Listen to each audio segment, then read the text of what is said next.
SCAT College of Engineering and Technology, Cheran Mahadevi, Tirunelveli, where imagination meets innovation. Counseling code 4969.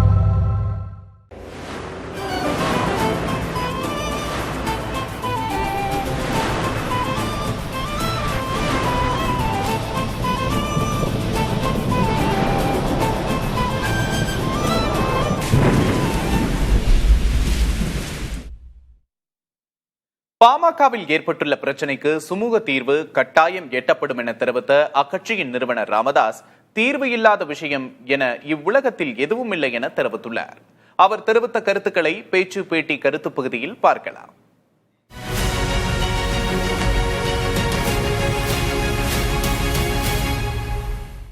கொஞ்ச நாளாகவே பாமகவில் நடக்கக்கூடிய பிரச்சனை எல்லாம் பார்த்துட்டு இருக்கோம்.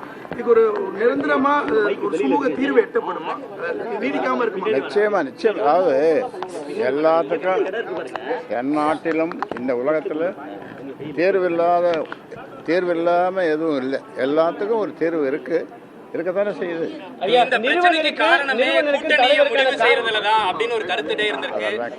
அதற்கான கூட்டணி பேசுவதற்கான முடிவு பண்ணுவதற்கான நேரம் இதுவல்ல. முடிவு செய்வீங்கன்னு சொல்றீங்க, ஆனா அவரு அன்புமணி அவர்கள் நான் முடிவு செய்வேன் அவரும் சொல்றாரு. யார் முடிவு செய்வோம்? பேசி முடிவு செய்வோம். 2024ஆம் ஆண்டு தேர்தல் போது 2024ஆம் ஆண்டு தேர்தல் போது அதிமுக கூட கூட்டணி வைக்காதது, பாஜக கூட கூட்டணி வச்சதுன்னா இதுக்கான அடிப்படை பிரச்சனை நினைக்கிறீங்களா? இல்ல முகுந்தனா கட்சிக்கு உள்ள கொண்டாந்து பிரச்சனை நினைக்கிறீங்க? முடிந்து போன விஷயம், இனி நடக்க போறத பேசுவோம். ஐயா, பாமக பொறுத்தவரை தேர்தலுக்கு எப்போதுமே ஒரு வியூகம் வகுத்து தேர்தலில் கடந்த காலங்களில் சந்திச்சு வந்தீங்க. இந்த தேர்தலுக்கு ஏற்கனவே 9 மாதம் தான் இருக்கு. இந்த நேரத்தில் இந்த சலசலப்பு ஒரு பின்னடைவு ஏற்படுத்தாது? அதாவது பின்னடைவு ஏற்படுத்துறது அது நீங்க தான் 1 2 சொல்றீங்க. ஆட்சியர் குருமூர்த்தி ஒவ்வொரு மாதிரி சந்திக்கும் போது காம்ப்ரமைஸ் பண்ணுவாரு. வழக்கமா ஏற்கனவே ஓபிஎஸ் வந்து இந்த மாதிரி பேசினாரு. இப்போ உங்கள்கிட்டயும் அது தொடர்பா நிறுவனருக்கும் தலைவருக்கு உள்ள காம்ப்ரமைஸ் காண்டி தான் வந்திருக்காராயா? அதாவது நல்லவர்கள், நல்ல மனதுடையவர்கள், அவர் ஒரு விற்பனர், ஹைலி இன்டெலிஜென்ட். அதனால அதற்கு ஏதாவது ஒரு அவர் சொன்ன நல்லது நடக்கும் அப்படின்று நானும் நம்புகிறேன், எல்லாரும் நம்புகிறோம். அதனால் அங்கே பேசினார். என்னுடைய பேசப்பட்டது அதெல்லாம் உங்களுக்கு சொல்ல முடியல. ரகசியமாக அப்புறமா காதில் ஓதலை. பாஜக அழைப்பு வந்திருக்கா மறுபடியும் உங்களை பார்க்க சொல்லி? 26 தேர்தல் இல்லை, வரல. நீங்கள் நினைக்கிற அணியில நான் இருப்பேன்.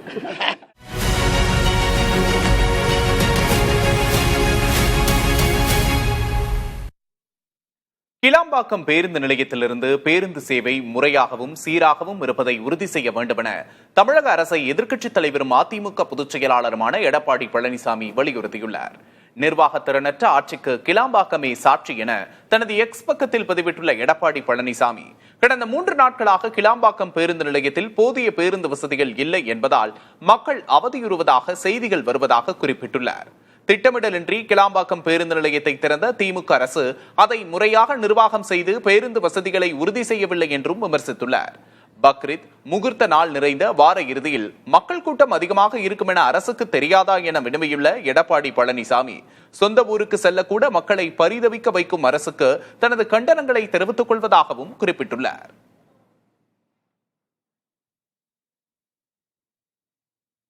பல்வேறு முக்கிய நிகழ்வுகளை அடுத்தடுத்து பார்க்கலாம். மகாராஷ்டிராவை போல பீகார் தேர்தலிலும் மேட்ச் பிக்சிங் நடப்பதாக எதிர்க்கட்சித் தலைவர் ராகுல் காந்தி குற்றம் சாட்டியுள்ளார். கடந்த 2024ஆம் ஆண்டு மகாராஷ்டிரா சட்டப்பேரவை தேர்தலில் பாஜக மிகப்பெரிய முறைகேடு செய்து வெற்றி பெற்றதாக தெரிவித்த ராகுல் காந்தி, இப்போது அதே யுக்தியை பின்பற்றி பீகார் தேர்தலில் முறைகேடு செய்ய திட்டமிடப்பட்டுள்ளதாக கூறியுள்ளார். இந்நிலையில் பீகார் மாநிலத்தின் கயா விமான நிலையம் வந்தடைந்த ராகுல் காந்தி அங்கு பல்வேறு நிகழ்வுகளில் பங்கேற்கிறார்.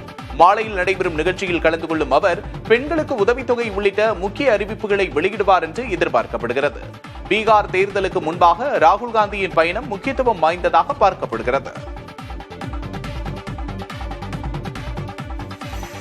உத்தராகண்டில் தொழில்நுட்ப கோளாறு காரணமாக ஹெலிகாப்டர் அவசரமாக சாலையில் தரையிறக்கப்பட்டது. விமானத்தில் இருந்த 5 பயணிகளும் காயமின்றி தப்பினர். அதே நேரத்தில் விமானிக்கு லேசான காயம் ஏற்பட்டது. உடனே அவர் மருத்துவமனைக்கு கொண்டு செல்லப்பட்டார். ஹெலிகாப்டர் தரையிறங்கிய போது சாலையோரத்தில் நிறுத்தப்பட்டிருந்த வாகனம் சேதமடைந்தது.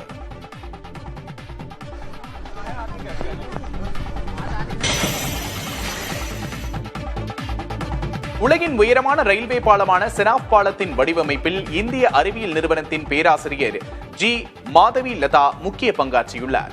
இந்தியாவின் மிகச்சிறந்த உட்கட்டமைப்பு திட்டங்களில் ஒன்றான செனாப் ரயில்வே பாலம் பார்க்கப்படுகிறது. இந்த நிலையில் செனாப் பாலத்தின் வடிவமைப்பில் கடந்த 17 ஆண்டுகளுக்கும் மேலாக பேராசிரியை மாதவி லதாவும் அவரது குழுவினரும் பணியாற்றியுள்ளனர். 100 ஆண்டுகளை கடந்தும் செனாப் பாலம் நிலைத்து நிற்கும் என்று பேராசிரியை மாதவி லதா குழுவினர் மேற்கொண்ட சோதனையில் உறுதிப்படுத்தப்பட்டுள்ளது.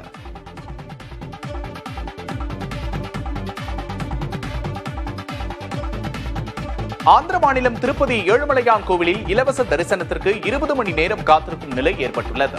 தொடர் விடுமுறையால் திருப்பதி கோவிலில் தரிசனம் செய்ய ஏராளமான பக்தர்கள் குவிந்துள்ளனர்.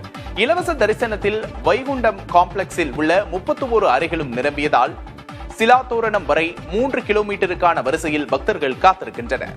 300 ரூபாய் சிறப்பு நுழைவு தரிசன டிக்கெட்டை ஆன்லைனில் முன்பதிவு செய்த பக்தர்கள் 5 மணி நேரமும், திருப்பதியில் வழங்கப்படும் இலவச சர்வ தரிசன டோக்கன் பெற்ற பக்தர்கள் 6 மணி நேரமும் காத்திருந்து சுவாமி தரிசனம் செய்து வருகின்றனர். அலிபிரி சோதனை சாவடியில் நீண்ட வரிசையில் வாகனங்கள் காத்திருக்கின்றன.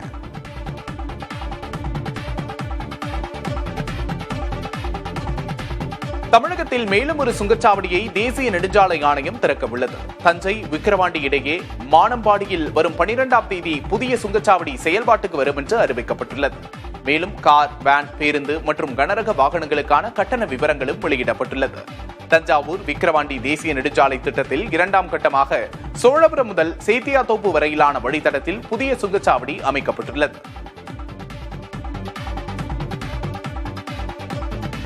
தங்க நகைக்கடன் பிரச்சனையில் நிபந்தனைகளை ரிசர்வ் வங்கி தளர்த்தியுள்ளது மகிழ்ச்சி அளிப்பதாக மக்களவை உறுப்பினர் சு வெங்கடேசன் தெரிவித்துள்ளார். இது தொடர்பாக தனது எக்ஸ் பக்கத்தில் பதிவிட்டுள்ள அவர், இது தொடர்பாக மத்திய நிதியமைச்சரை சந்தித்து கோரிக்கை வைத்ததையும் ரிசர்வ் வங்கி ஆளுநருக்கு கடிதம் எழுதியதையும் குறிப்பிட்டுள்ளார். தங்க நகைக்கான உடைமைக்கு கடன்தாரரின் சுய அறிவிப்பே போதும், நகைக்கான ரசீது தேவையில்லை. 2.5 லட்சம் ரூபாய் வரையிலான கடன்களுக்கு கடன் பிணை மதிப்பு 85 விழுக்காடாக உயர்த்தப்படும் போன்ற தங்களது கோரிக்கைகள் ஏற்கப்பட்டிருப்பது மகிழ்ச்சி அளிப்பதாகவும் அவர் தனது பதிவில் குறிப்பிட்டுள்ளார்.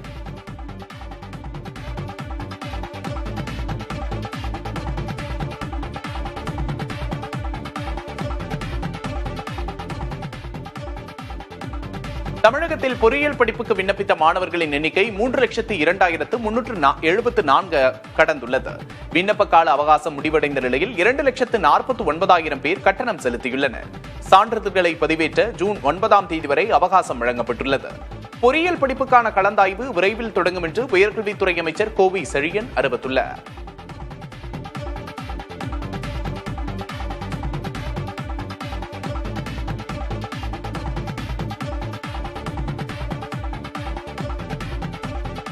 காங்கிரஸ் மூத்த தலைவர் சோனியா காந்தி மருத்துவமனையில் அனுமதிக்கப்பட்டிருந்த நிலையில் பரிசோதனை முடிந்து திரும்பினார். இமாச்சல பிரதேசம் சென்றிருந்த சோனியா காந்தி வழக்கமான பரிசோதனைக்காக ஷிம்லாவில் உள்ள இந்திரா காந்தி மருத்துவக் கல்லூரி மருத்துவமனையில் அனுமதிக்கப்பட்டார். பொதுவான பரிசோதனைகள் அவருக்கு மேற்கொள்ளப்பட்டதாகவும் அதன் பிறகு அவர் மருத்துவமனையிலிருந்து திரும்பியதாகவும் மருத்துவமனையின் தரப்பில் தெரிவிக்கப்பட்டுள்ளது.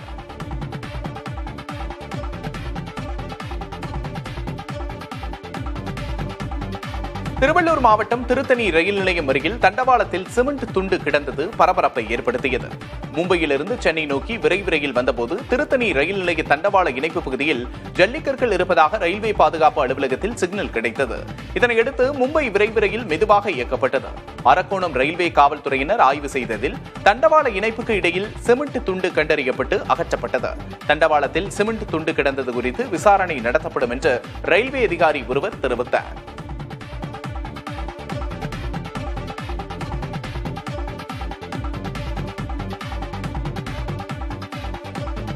தனியார் நிறுவனங்களில் பணி நேரத்தை 9 மணி நேரத்திலிருந்து 10 மணி நேரமாக அதிகரிக்க ஆந்திர பிரதேச அரசு அனுமதிக்க உள்ளது. இதன் மூலம் உணவு இடைவேளையுடன் சேர்த்து ஒரு நாளைக்கு 12 மணி நேரம் வரை வேலை பார்க்க வேண்டிய சூழல் ஏற்படும் என்று தொழிற்சங்கத்தினர் அச்சம் தெரிவிக்கின்றனர்.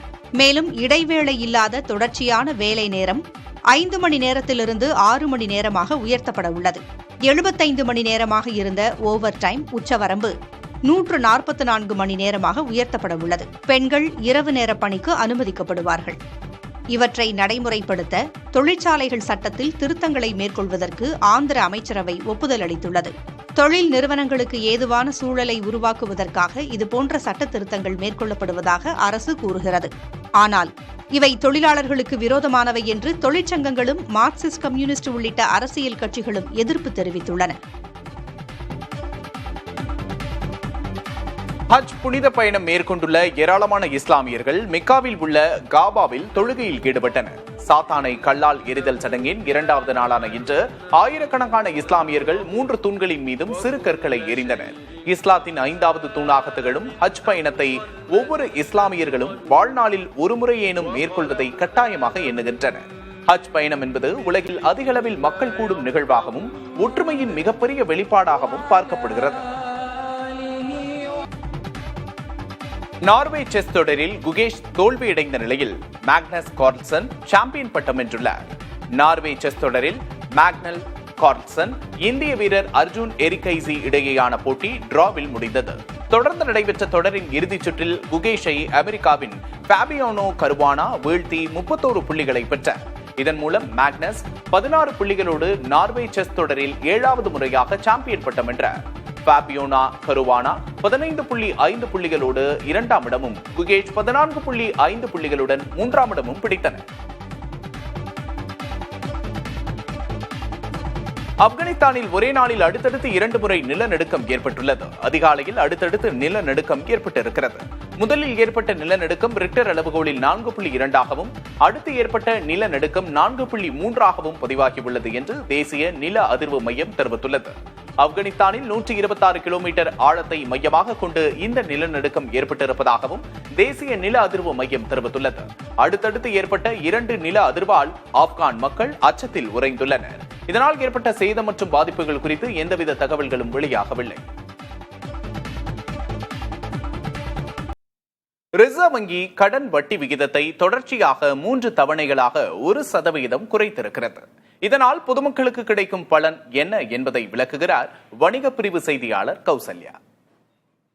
ரிசர்வ் வங்கியோட கடன் வட்டி விகிதங்களுக்கும் வாடிக்கையாளர்களுக்கும் என்ன தொடர்பு அப்படிங்கிறது தான் நம்ம இந்த பதிவில் பார்க்க போகிறோம். குறிப்பாக நேற்றுக்கு ரிசர்வ் வங்கி 0.5% வட்டி விகிதத்தை குறைச்சிருக்காங்க.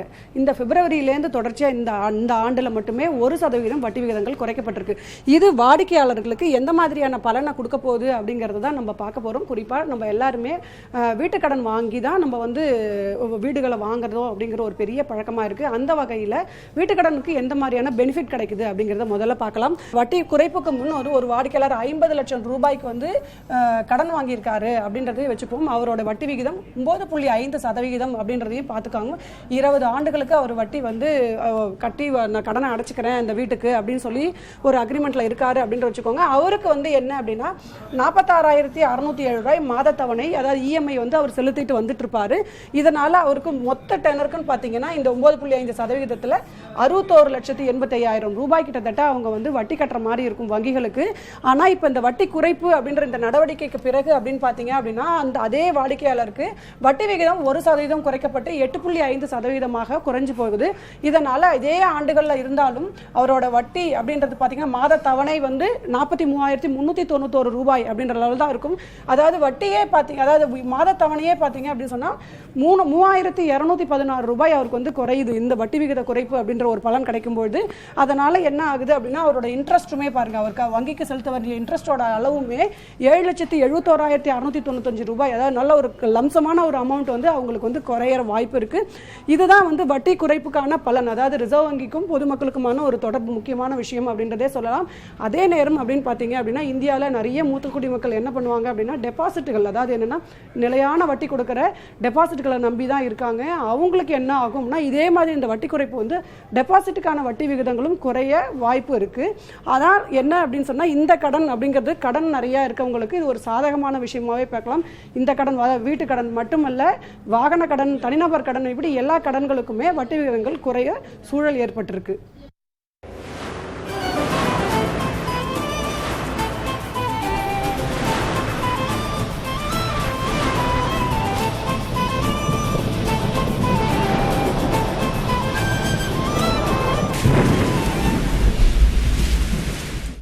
SCAD College of Engineering and Technology, Cheran Mahadevi, Tirunelveli, where imagination meets innovation. Counseling code 4969.